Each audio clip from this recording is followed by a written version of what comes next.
report that says your Uber driver could be getting paid well below minimum wage. This comes as they call for legislative changes that could protect workers in a growing sector of our economy. CTV's John Woodward spoke with drivers this morning. And John, what did they tell you? Michelle, they say when you consider the total amount that they're working and waiting for rides, the amount that they get paid per hour is just $6.37 an hour. And while the apps that are sending them that are sending them business are profiting handsomely. People can't survive off of this kind of thing.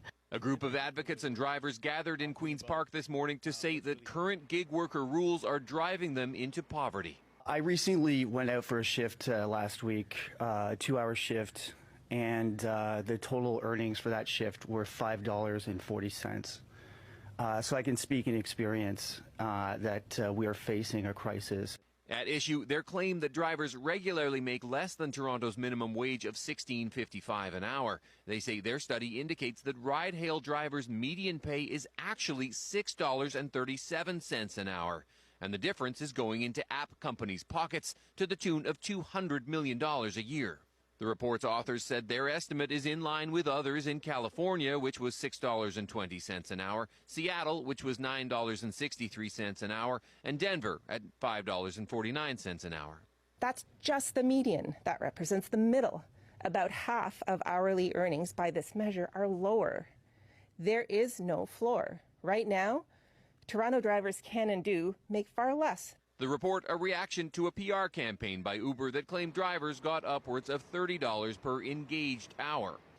That number sounds good. In fact, it sounds roughly double than the province's minimum wage. But it's not. It leaves out crucial information.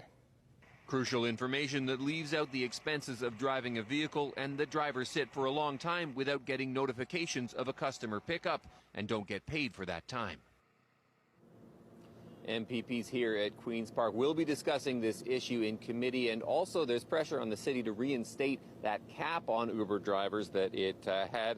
Another issue is categorizing these drivers as employees could give them more benefits. That's the approach that British Columbia has taken. And the drivers are prepared to go farther, saying that they plan a strike.